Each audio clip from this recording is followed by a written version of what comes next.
5 dreadful January signings for Chelsea and what happened to them. Chelsea fans will be hoping to see some fresh faces added to the squad in the January transfer window.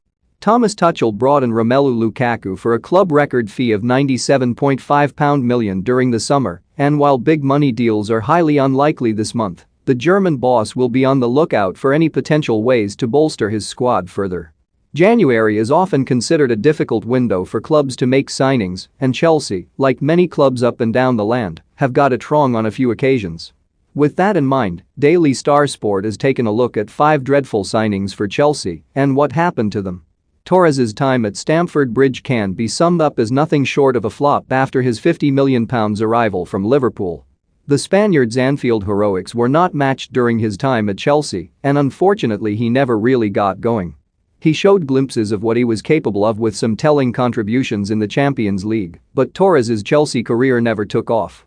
A loan spell at AC Milan and a stint at boyhood club Atletico Madrid failed to revive his time in West London, and when Diego Simeone came knocking for a permanent deal in 2016, it brought his dismal Chelsea spell to an end. Which of these signings do you think was the worst? Let us know in the comments section. In 2008, highly rated forward Di Santo made his move to the Premier League from Chilean club Audax Italiano. But the Argentine forward failed to shine, and just 2 seasons later, Di Santo was sold to Wigan after a less than impressive loan spell at Blackburn. Di Santo made 16 appearances for Chelsea in total and didn't manage to register a single goal.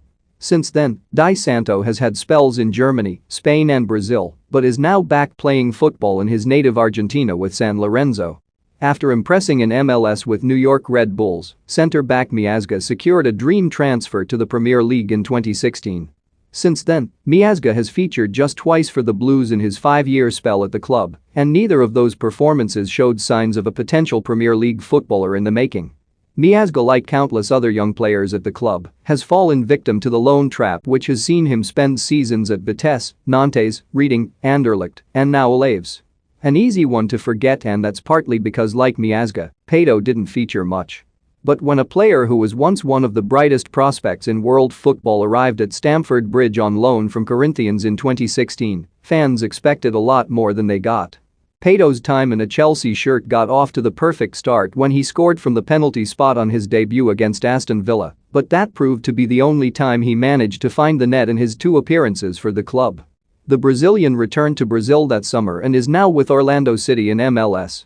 Chelsea's disappointing January loan spells don't end there after Quaresma's substandard performances at Stamford Bridge. Despite impressing at Porto earlier in his career, Quaresma gave Blues fans very little to shout about. Quaresma earned himself the Ballon d'Or award at Inter in the previous season, which translates to Golden Bin, essentially meaning he was